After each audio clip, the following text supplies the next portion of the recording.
네, 여러분 반갑습니다. 빅토익 RC 스타트의 이용재입니다. 자, 오늘 첫 강입니다. 앞으로 30강에 걸쳐서 여러분들이 목표하시는 토익 점수 반드시 만들어 드리기 위해서 정말 많은 노력을 기울였는데요.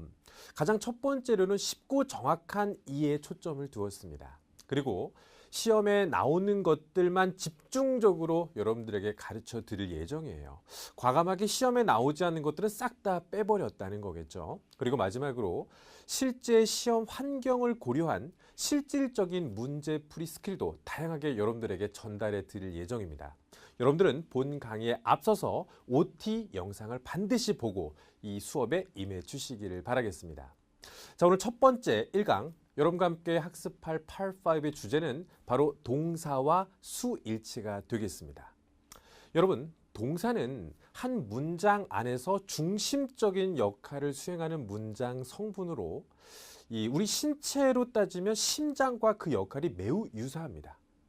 심장은 신체에서 중추적인 역할을 수행하면서 이 신체 곳곳에 혈액을 공급해주는 아주 중요한 역할을 수행하고 있잖아요. 동사가 이와 매우 유사하다는 것이겠죠. 한 문장의 중심으로서 문장 내에 있는 각각의 성분들과 긴밀한 연계성을 유지하고 있다는 것인데, 과연 토익에서 말하는 동사란 무엇이며 또 그 수일치는 어떻게 출제가 되고 있을지 그 자세한 내용들 지금부터 살펴보도록 하겠습니다. 자, 앞서 동사는 한 문장의 중심적인 역할을 수행한다 말씀드렸습니다. 그리고 문장 내에 있는 다양한 성분들과 긴밀한 연계성을 갖고 있다고 말씀을 드렸는데, 자, 여러 가지 성분들보다는 동사를 중심으로 바로 앞쪽에 있는 단어와 또 동사를 중심으로 바로 뒤쪽에 있는 단어와의 관계를 먼저 규명해 볼 필요가 있을 겁니다. 이 사람들도 그렇지 않나요? 나와 가장 가까운 곳에 위치하고 있는 가족과 친인척의 관계가 그 누구보다의 관계보다도 더 중요한 역할을 하고 있지 않습니까? 자, 동사를 중심으로 앞쪽에 위치한 단어를 주어라고 합니다. 역할은 동사의 행위자 역할을 수행하고 있죠. 그래서 모든 문장에는 주어와 동사가 반드시 포함되어 있기 마련입니다. 하지만 동사의 뒤쪽은 조금 달라요. 이 동사들마다 스스로 자립도를 갖고 있어서 누군가의 도움이 필요 없이 완성을 보이는 동사들이 있는 반면에, 나는 누군가의 도움을 받아야지만 완성된 모습을 보이는 그런 동사들도 있습니다. 그래서 동사가 스스로 자립도를 갖고 있다, 남의 도움이 필요 없다라고 할 때 부르는 동사의 명칭은 자동사라고 부르고요. 아니다, 나는 누군가의 도움을 받아야지만 내 의미가 완성된다는 것을 난 느낄 수 있다, 이렇듯 남의 도움을 받아야지만 완성된 모습을 갖게 되는 동사들을 타동사라고 부르고 있습니다. 영어의 모든 동사들은 자동사와 타동사라고 하는 분류의 기준 속에 반드시 포함이 돼야 된다는 거겠죠. 주어진 예문을 통해서 한번 확인해 보도록 하겠습니다. 자, 먼저 동사를 중심으로 문장을 확인해 볼게요. arrived, 도착했다 정도의 해석입니다. 바로 앞쪽에 위치한 a package, 소포란 뜻이죠. 소포가 도착했습니다. 우리 택배를 받거나 뭐 이런 여러 가지 배송품들을 받았을 때 택배요, 소포요. 이 두 단어만으로 의미는 완벽한 모습을 갖고 있다는 것이죠. 다른 사람의 도움이 필요 없을 때, 동사 스스로 완벽한 모습을 보일 때 우린 이것을 자동사라고 부른다는 것이죠. 하지만 밑에 있는 예문은요. ordered, 주문했다. 누가 주문했습니까? 행위자 Miss Dean. 딘 씨가 주문했어요. 여러분, 이 말을 들었을 때 뭔가 완벽하지 못하다는 느낌을 받았을 겁니다. 아마 머릿속으로 뭘 주문했을까? 이 대상이 궁금하지 않으십니까? 바로 주문한 대상 an item, 물건 하나를 주문했습니다. 이 남의 도움을 받아야지만 완벽한 모습을 갖추게 되었을 때 우리는 타동사라고 한다는 것이죠. 또한 이 타동사 뒤쪽에서 이 동사의 의미를 도와주는 이러한 성분들은 우리를 목적어라고 부른다는 것도 여러분들 기억해 주시기 바랍니다. 자, 동사는 스스로 자립도가 있는 것들을 자동사, 남의 도움을 받아야지만 완성된 모습을 취할 때 타동사라 불렀고 모든 동사들은 자타동사, 둘 중에 하나의 범주에는 반드시 들어간다라는 점을 설명드렸습니다. 하지만 이 동사 중에서 일부의 동사들은요. 자동사와 타동사의 모습을 동시에 나타내는 경우도 있습니다. 바로 여러분들이 보시는 이 예문 속의 주인공 resume이란 단어가 되겠습니다. resume이란 단어는 우리나라 말로 멈췄다가 다시 재개하다는 뜻이에요. 직접 스스로 자동사의 형태와 타동사의 경우가 둘 다 말이 되는지를 한번 확인해 보도록 할게요. 자, the production, 생산이라는 거죠. 물건을 만들어내는 행위예요. 생산이 재개되었습니다. 괜찮지 않나요? 멈췄던 생산이 다시 재개되었다? 자동사로서의 모습을 보일 때도 있는데 밑에 쪽 예문은요.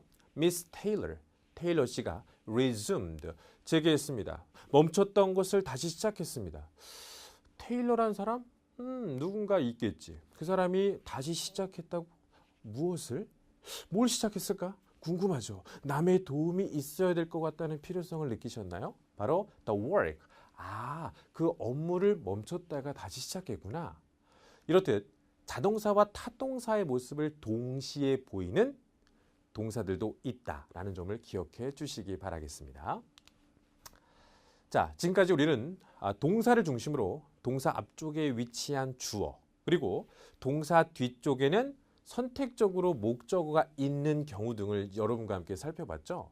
즉, 지금 저희가 말한 주어와 동사, 목적어 등은 문장을 구성하는 뼈대와 같은 역할입니다. 여러분, 이 뼈대라는 것이 갖춰져 있다면 여기다가 살을 붙이는 과정도 필요하지 않겠습니까? 뼈대만 있으면 이 문장 자체의 내용이 조금 엉성하다는 느낌이 드는 반면에 이미 놓여 있는 그 뼈대에다가 살을 붙이는 순간 이 문장의 의미가 풍부해지는 그런 역할을 가미할 수 있겠죠. 한 문장에서 뼈대가 아닌 살을 붙일 때 주로 사용하는 장치가 있으니 바로 부사와 전치사구가 그에 해당됩니다. 부사와 전치사구는요, 뼈대를 구성하진 않기 때문에 문장에서 없어도 사실 크게 지장은 없습니다. 하지만 붙었을 때 의미가 풍부해지는 역할을 여러분들은 느끼실 수 있을 텐데 직접 한번 두 개의 예문을 통해서 확인을 시켜드리도록 하겠습니다. 아까 저희가 봤던 예문이죠. A package arrived. 소포 도착했습니다.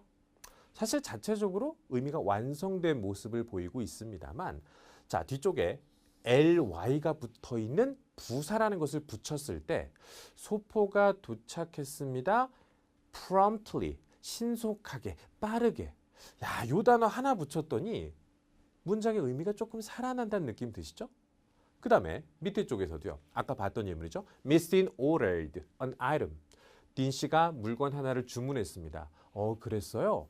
자, 전치사를 이용한 몇 단어. 그걸 전치사 구라고 하죠. From a store. 온라인으로 산 게 아니라 상점에서 직접 샀구나. 의미가 풍부해지는 역할을 아마 느낄 수 있을 겁니다.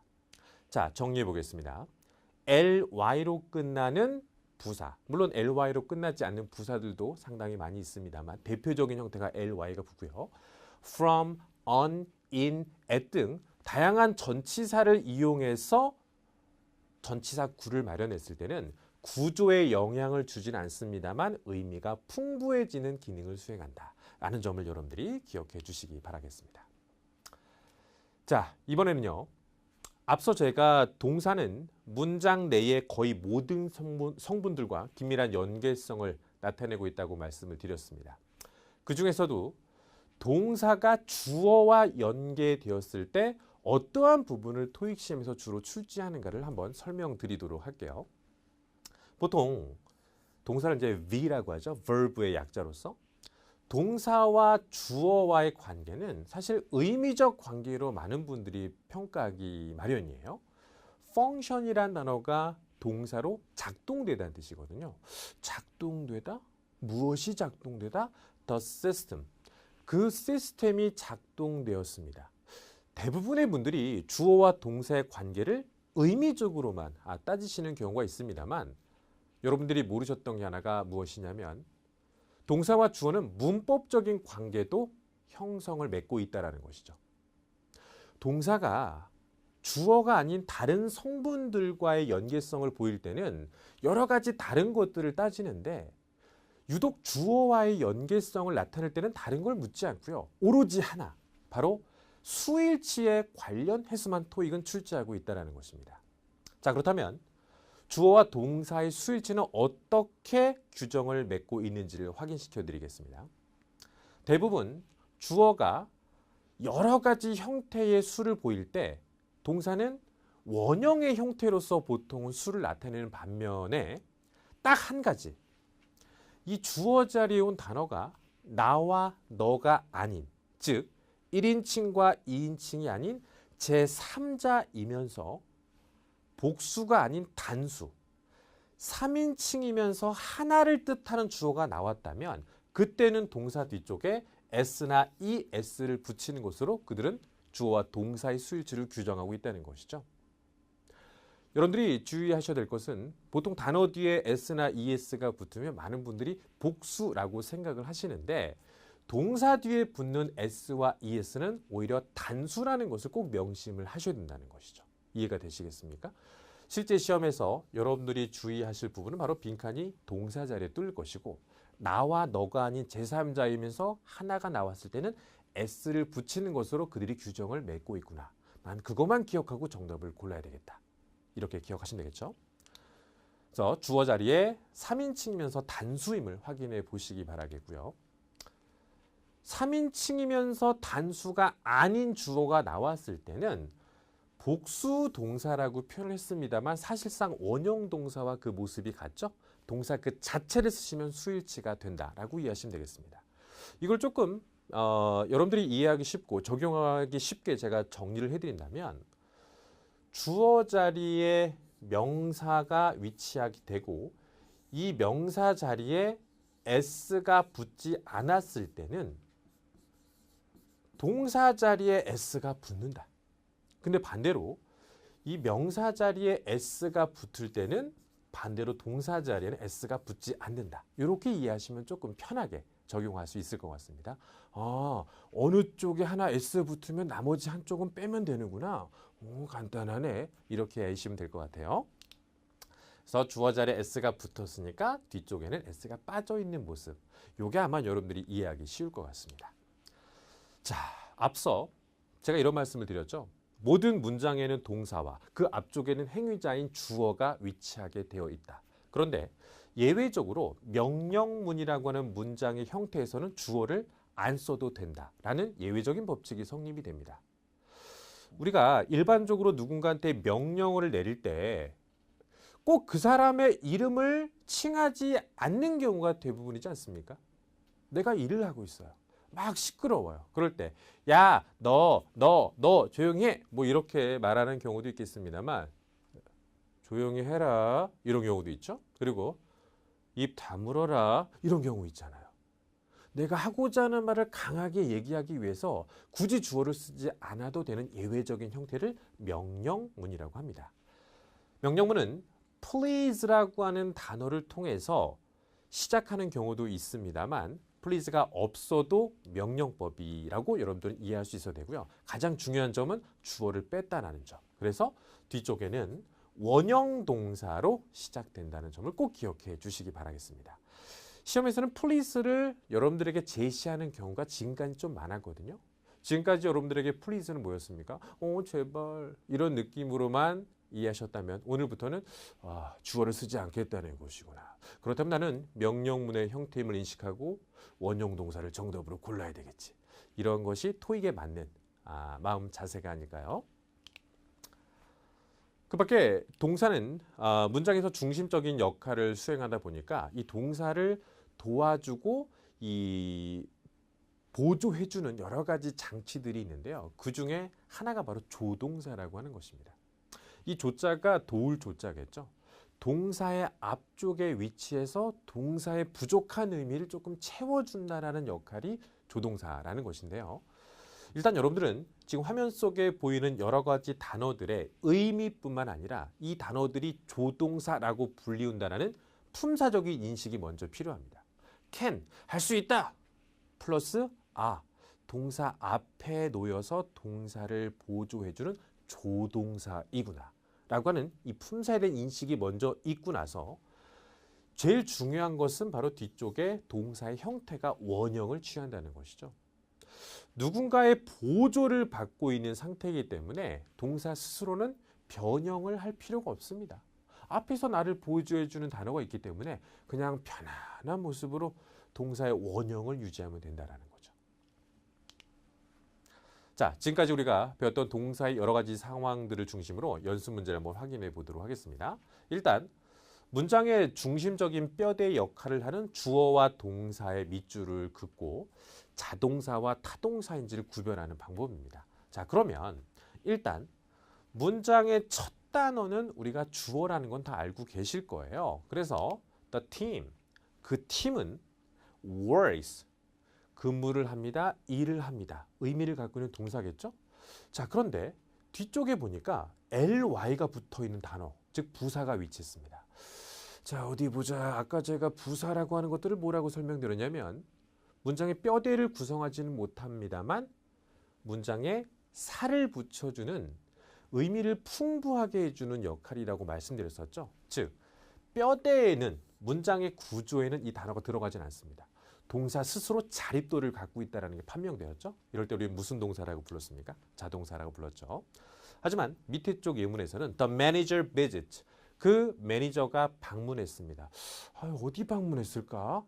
약간 의미가 불충분하다는 느낌이 들 때 바로 the office라는 목적어를 주는 순간 누군가의 도움을 받아서 의미가 완성됐구나.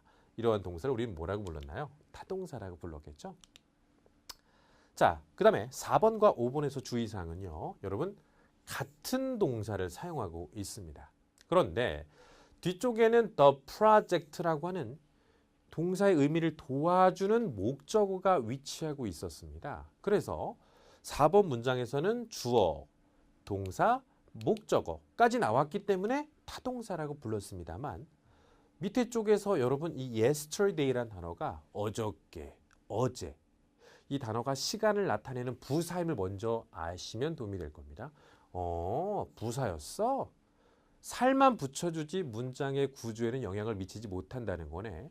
그렇다면 여기서 비계는 스스로 자립을 하고 있구나. 이런 동사들을 뭐라고 부른다고 하였습니까? 자동사라고 저희가 불렀던 거 기억나시죠? 이 두 개의 예문에서 여러분들이 기억하실 것은 begin이라는 동사는 자타동사를 동시에 나타내는 모습이 있었구나. 앞서 그런 동사 하나 배웠었지. resume이라는 동사 기억하시죠? 네, 다양한 동사의 형태들을 보고 있습니다. 자, 여러분, 앞서 저는 모든 동사들이 자동사와 타동사라는 범주 안에 반드시 속해야 된다라고 여러분들에게 말씀을 드린 기억이 있습니다. 그런데 동사의 수가 한두 개가 아니에요. 수십 개, 수백 개, 수천 개가 되다 보니까 이 다양한 의미의 동사들을 단순하게 자동사와 타동사라만 분류하는 것에선 문제가 있다는 생각을 했겠죠. 그때부터 언어학자들은 동사를 중심으로 여러 가지 문장의 패턴들을 연구해서 자타동사 이렇게 두 가지가 아닌 5가지의 형식으로 동사를 분류하기 시작했습니다. 한마디로 동사를 더 세분화시켜서 구별하겠다는 의도가 있었던 것인데 하나하나 그들이 어떻게 이 동사들의 패턴을 정해 놓았는지 확인해 보도록 할게요. 첫 번째, 일형식 문장의 구조입니다. 앞서 제가 설명드렸던 자동사라고 하는 것이 바로 일형식에 속하는 단어들인데요. The project proceeded. 그 프로젝트는 진행되었습니다. 여기까지 문장의 의미가 완성되고 살 붙이는 부사 정도가 붙어있는 문장인데요. 여러분 부사는 문장 구조에는 들어가지 않는다고 말씀을 드렸습니다. 자립도 있는 동사들, 그 동사들을 일형식이라고 하는구나. 그리고 밑에 쪽 예문도 마찬가지죠. Mr. Cole will travel. 콜 씨가 여행을 할 것입니다. 전치사구 나온 거 보이시죠? To India, 인도로. 역시 살 붙여주는 전치사구는 구조에 안 들어간다고 말씀드렸어요. 자, 그렇다면 여러분들의 머릿속에 일형식은 어떻게 기억이 되는 것이 중요할까요? 스스로 자립도를 갖고 있는 동사들로서 뒤쪽에 ly가 붙어 있는 부사나 전치사 구정도는 허용할 수 있는 동사, 이것들을 일형식 동사라고 부르고 있다는 것이겠죠.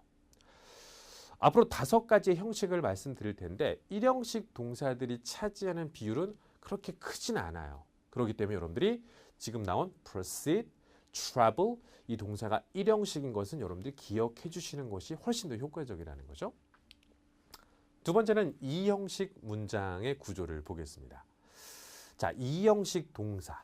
일단 요 아래쪽에 나와 있는 동사들의 종류를 좀 봐주세요. be, become, remain, seem.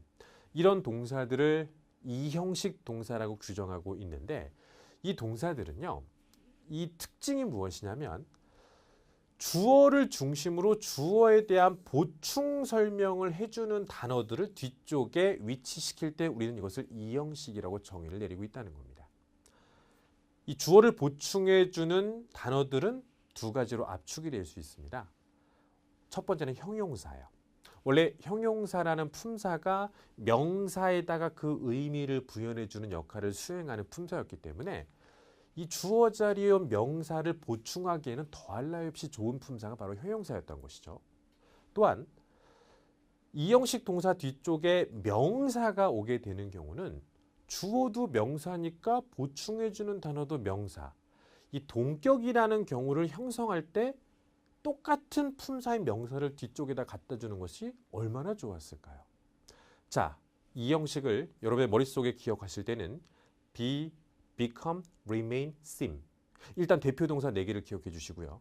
이 4개의 단어들을 의미만 기억하는 것이 아니라 이 동사 뒤쪽에는 형용사나 명사 등을 취하는 단어구나. 역할은 주어를 보충해 주는 역할을 하고 있구나. 요 관계까지 기억을 해 주셔야 됩니다. 가장 대표적인 동사가 비동사였는데요. 비동사의 여러 가지 변형된 형태들. 아마 이 부분은 여러분들이 어릴 때부터도 좀 많이 보신 내용이라고 생각을 합니다. 한 번쯤 여러분들이 읽어보시면서 그 형태적 변화에 유의해 주시기 바랄게요. 자, 지금까지 배웠던 1형식과 2형식과 관련된 연습 문제 한번 풀어보도록 해보겠습니다. 자, 먼저 proceed. 앞서서도 나왔던 동사죠. proceed. 진행되다. 야, 이거 아까 1형식으로 외웠던 동사인데 1형식은 스스로 자립이 되는 동사죠. 뒤쪽에 부사 정도의 살을 붙이는 것은 괜찮다라고 정의를 내려드린 기억이 있습니다. 부드럽게 진행되었습니다. 그 다음에 비동사. become, remain, seem? 이거 2형식 동사 아니었나요? 형용사가 오든 명사가 오든 둘 중에 하나인데 앞에 관사가 붙었다는 것은 명사가 오겠다는 하나의 전조, 증상이지 않습니까?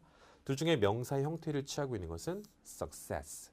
이 ful이 붙은 단어는 형용사예요. 그래서 the career fair on June 1st, 6월 1일 날 있었던 그 취업 박람회 큰 성공이었습니다. 동격으로 처리되고 있음을 확인해 주시기 바라겠습니다. 자, 그 다음에 remain이라는 동사. be, become, remain, seem. 이 형식 동사죠. 명사 아니면 형용사를 취하는 단어였었어. 형식에 입각해서 그들이 정해놓은 코드를 기억하시는 게 중요하겠죠. 둘 중에 형용사의 형태는 ly가 붙지 않은 형태가 형용사의 일반적인 모습이죠. 정답은 confidential이 답이 되겠습니다. 자, 이번엔 3번째 문장의 형식 구조를 말씀드릴 시간이 왔습니다. 3형식 문장 구조입니다. 사실 1형식부터 5형식까지의 동사들 중에서 3형식의 동사가 제일 많아요. 그래서 여러분들이 그런 비율적인 측면도 좀 기억을 해주시고요. 앞서 제가 설명드렸던 동사 중에서 타동사 기억하고 계십니까? 남의 도움을 받아야지만 의미를 완성시키는 그 타동사. 앞서 설명드린 타동사가 바로 이 3형식의 문장 구조와 일치하고 있습니다. 그래서 동사 스스로는 완성된 모습을 보이지 않으나 뒤쪽에 목적어라고 하는 도움을 받아서 완성을 시키게 되는 동사. 보통 목적어는 여러분 명사의 형태로서 자리를 차지하고 있으며 해석은 뭐뭐를 정도로 되는 경우가 일반적이겠죠. Mr. Johns obtained. 존스라는 사람이 뭔가를 얻었대요. 뭘 얻었나요? A license. 자격증을 땄다. 명사를 통해서 동사의 의미를 더해주고 있습니다. 밑에 쪽도요. Submitted. 제출했습니다. 뭘 제출했어요? The report. 보고서를 제출했습니다. 명사 목적어의 도움을 받는 동사들은 3형식인데 그 종류가 대단히 많다 정도로 기억하시면 될 것 같고요. 4형식 동사. 4형식 동사는 3형식 동사와 비슷한 점이 있다면 동사 뒤쪽에 누군가의 도움을 받는다는 점에서는 공통점입니다만 하나가 아니라 바로 2개의 도움을 받을 때만 4형식이라고 불러요. 대표적인 동사들이 give, grant, offer, award. 대부분의 동사들이 어떤 의미를 갖고 있죠? 주다, 제공하다, 상장을 수여하다 뭐 이런 뜻이 있죠. 의미가 주다라는 의미가 강하게 들어갈 때 4형식 동사를 생각해 보셔야 되겠고요. Its members, 그 회원들에게 첫 번째 단어를 간접 목적어라고 하는데 해석은 보통 누구누구에게라는 대상을 나타내듯이 해석이 되고요. 그 다음에 a discount, 할인을. 뒤쪽은 요 정도의 해석으로서 주어진, 그러니까 제공하는 그 대상을 얘기할 때 많이 씁니다. 누구에게 무엇을 제공하다. 의미적인 측면으로 주다는 느낌이 있어야 되고요. 뒤쪽에 명사가 연달아 2개 나올 때 우리는 4형식이라고 구정한다는 겁니다. 자, 다음은 5형식 문장 구조가 되겠습니다. 형식이 이제 마지막이죠. 자, 여러분. 앞서 설명드린 동사들과 공통점이 있다면 동사 스스로 자립도는 없어요. 누군가의 도움을 받아야 됩니다. 근데 이번에도 4형식과 마찬가지로 2개의 도움을 받는 거죠. 근데 이 두 단어의 관계가 조금 심상치 않다는 겁니다. 바로 앞에 언급된 목적어에 대한 보충 설명을 해준다는 관계가 규명될 때 우리는 5형식 동사라고 부른다는 겁니다. 직접 예문을 통해서 한번 확인해 보도록 해볼게요. We found the lecture helpful. 우리는 그 강의가 유용하다는 것을, 유익하다는 것을 알게 되었습니다. 여러분, helpful, 도움이 되는, 유익한. 우리가 유익한가요? 그 강의가 유익한 것일까요? 강의가 유익한 것이라는 해석이 맞는 거죠. 야, 신기하네. 목적어에 대한 보충 설명을 해주는 동사들도 있구나. 이럴 때 우리는 숫자 5를 떠올리셔야 된다는 겁니다. 밑에 쪽도 마찬가지겠죠. Please consider, 여겨주세요. This letter, 이 편지를. My formal acceptance, 나의 공식적 수락으로 여겨주시기 바라겠습니다. 나일까요? 너일까요? 아니죠. 이 편지를 그렇게 여겨달라는 거 아니겠습니까? 목적어에 대한 보충 설명을 하는 단어가 뒤쪽에 나와 있을 때 우리는 숫자 5를 이용해서 5형식 동사라고 부르고 있다는 거죠. 동사들의 종류는 make, find, consider, keep, live 이런 동사들이 있는데 이 동사들을 여러분들은 반드시 기억하셔야 됩니다. 5개 형식 중에 5형식 동사는 그렇게 많지 않아요.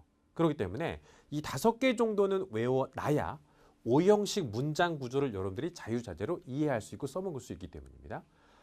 다만 이 목적 보어 자리에는 지금처럼 명사를 부연 설명해주는 형용사가 오는 경우와 명사를 명사로서 설명해주는 경우 2가지만 가능하다는 점도 같이 기억을 해주시기 바랍니다. 자, 연습 문제를 통해서 다시 한번 확인 과정을 여러분과 함께 해보도록 하겠습니다. 우리는 지금 이제 이 동사 쪽에다가 신경을 쓰셔야 됩니다. 책이란 단어요. 4형식에서도 5형식에서도 확인하지 못했던 동사였습니다. 그렇다면 가장 많은 비율을 차지하고 있는 3형식일 가능성이 높겠죠. 그래서 새로운 일정을 확인해 주세요. 다 나왔네. 의미에 살을 붙이는 정도의 부사가 오는 경우는 괜찮습니다. 만약에 여기 형용사가 왔다면 이거 5형식이 되어야 되는데 앞서 5형식의 체크는 우리가 여러분에게 말씀드리지 않았거든요. 밑에 쪽은요. 동사를 골라야 되는데 the client, 그 고객에게 a free consultation, 무료 상담. 뭐뭐에게 뭐뭐를. 명사 2개 연달아 나와 있어? 우리 이때 준다는 느낌의 4형식을 기억하고 계시죠? 정답 몇 번일까요? 바로 앞쪽은 이제 carefully고 뒤쪽에는 offered가 나와 있습니다. 자, 그리고 연습 문제 하나 더 보시면 find란 동사. 아까 어떤 동사들 기억하고 계십니까? make, find, consider, keep, leave. 5개밖에 안 돼서 선생님 외우라고 했었죠? find 5형식. 목적어에 대한 보충 설명을 해줄 때는 명사와 형용사만 가능하다고 말씀드렸었죠? 정답은 useful. 형식에 대한 이해가 있었을 때 각각의 문장 성분과 빈칸에 들어갈 단어들의 품사까지 결정된다는 것입니다. 자, 지금까지 배웠던 여러 가지 동사에 관련된 내용들을 실전 스킬로 적용할 수 있도록 제가 도와드리도록 하겠습니다. 자동사, 스스로 자립할 수 있는 동사들을 얘기합니다. 지금처럼 yesterday's seminar, 어저께의 세미나. 이런 누군가 명사의 도움을 받을 때는 자동사는 안 된다는 얘기죠. 앞서 우리 arrive를 자동사라고 배웠었잖아요. 그럼 자연스럽게 나머지 동사 attend가 정답이 된다는 거고요. 일형식 자동사는 여러분 그 수가 많지는 않다고 말씀드렸는데 그럼 도대체 뭘 외워야 될 것인가? 저희 빅토익에서 그동안 10년 동안 출제된 것들만 선별해서 여러분들에게 선물로 드리겠습니다. 여러분들은 이 work부터 이 come까지의 동사들을 의미로는 아실지언정 이 단어가 일형식이라는 것은 모를 수 있거든요. 연습하실 때 일하다, work, 자동사, 일형식. 이런 형식과 동사의 특징까지 연결시켜서 외우시는 과정이 필요한데요. 다시 한번 보시기 바라고요. 그 다음에 두 번째 페이지에서는 일형식 자동사들 뒤쪽에는 대부분 전치사가 동반된 수거인 동사들이 상당 부분이에요. 그러면 이번 페이지를 외울 때는 전치사를 여러분들이 염두에 두면서 외우실 필요가 있다는 거 말씀드리겠고요. 그 다음에 이 페이지도 역시 전치사들과 동사가 한 덩어리처럼 사용되는 부분에 집중을 하였습니다. 같이 외워주시면서 의미와 함께 형식을 같이 꼭 기억해 주시기 바랍니다. 자, 그리고 방금 전에 저희가 봤던 동사 중에서 respond to 라는 동사구가 있었습니다. 어디에 대응하다, 답변하다 뜻인데 이게 일형식 동사예요. 일형식 동사 뒤쪽에 전치사 to가 붙었다면은 이제는 살만 붙이는 과정만 있어야 되겠죠? 바로 그 자리를 차지하고 있는 것은 살 붙일 때 우리가 많이 사용했던 단어 부사가 되겠죠? promptly. 일형식 동사 뒤엔 부사가 어울린다라고 기억하시면 될 것 같아요. 그리고 이 하나의 문장을 구성할 땐 여러분 동사는 반드시 하나만 있어야 됩니다. 주어가 나온 상태에서 to나 ing가 붙은 단어들은 준동사라고 부르지 동사라고 부르진 않기 때문에 반드시 동사는 하나만 있어야 되는 원칙에 의거해서 동사를 골라내는 것도 하나의 중요한 스킬이 될 수 있다는 것이죠.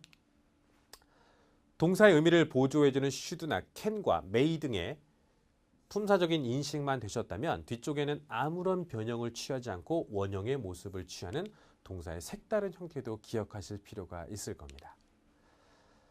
동사와 주어가 문법적인 관계에 있어서만큼은 수일치를 낸다 말씀을 드렸는데 간단합니다. 주어 자리에 s가 붙어 있지 않으면 동사 자리에 s를 붙이는 것으로 수일치의 약속을 우리는 경험하신 적이 있잖아요. 그리고 이형식 동사와 관련된 문제가 나왔을 때 일단 비동사 be, become, remain, seem 이형식 동사임을 확인해 주시고요. 뒤쪽에 형용사와 명사가 둘 다 위치했을 때는 어떻게 해야 될 것인가? 이유는 간단합니다. 주로 형용사가 토익에선 정답이 된다라고 하는 비율적 측면도 가져가 주시면 좋겠습니다만 명사가 정답이 되려면 앞에 있는 이 주어인 명사와 동격으로 처리됨을 확인해 보셔야 돼요. 샌드위치와 커피를 availability라고 부르진 않습니다. 이용 가능합니다라고 하지 샌드위치와 커피는 이용 가능성 이렇게 얘기하진 않죠. 동격이 처리되지 않는다면 명사는 정답이 될 수 없다라고 기억하시는 게 조금 더 편하지 않을까요? 그래서 정답은 형용사.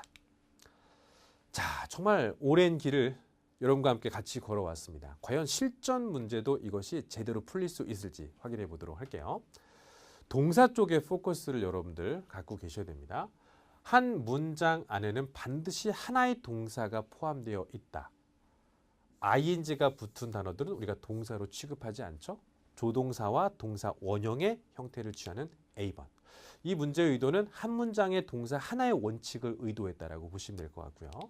두 번째, 비동사는 여러분 어떤 동사입니까? be, become, remain, seem. 아까 이 형식 동사로 배웠었지? 이 형식 동사는 명사나 형용사가 보충해주는 단어로 왔었던 단어겠죠? 뒤쪽에 형용사의 역할을 하고 있는 단어는 A번이었겠죠. 그 다음에 자, 동사인데 s가 붙어있냐 안 붙어있냐를 물어봤다는 얘기는 주어의 관계에서 수일치를 따지겠다는 건데 간단합니다. 주어 자리에 s 붙었나 안 붙었나 그것만 보시면 돼요. 안 붙었어? 그럼 나 동사 자리에 붙일 거야. 간단하게 B번이 되겠죠? will, 미래의 의미를 보조해주는 조동사. 제가 도와드릴 테니까 동사님은 그냥 편안한 상태로 있으시면 됩니다. 조동사 뒤엔 원형 동사가 위치하죠. 아무것도 붙이지 않은 A번이 정답이 되겠고요. 다음 문제는 produce와 specializes. 서로 의미가 다른 것 같죠? 앞서 여러분들에게 소개한 일형식 자동사들의 과거의 빈출도수를 이용해서 제가 여러 가지 표현법들을 보여드렸는데 뒤쪽에 전치사가 붙어있는 그 화면을 기억하고 계십니까? 거기에 여러분들이 암기하셨다면 쉽게 고를 수 있는 문제. specialize, 전문으로 하다 중요하지 않습니다. specialize in, 한꺼번에 묶여서 덩어리로 사용되는 일형식 자동사들 군에 있었던 단어예요. 답은 몇 번일까요? B번이 되겠죠? 자, 오늘 동사와 또 그 수일치에 대해서 여러분과 함께 학습을 해봤습니다. 조금 어려우실 수도 있었을 텐데 앞으로 학습해 나가는 과정에서 정말 중요한 역할을 수행하기 때문에 다시 한번 꼼꼼한 복습을 부탁드리겠습니다. 지금까지 이용재였습니다.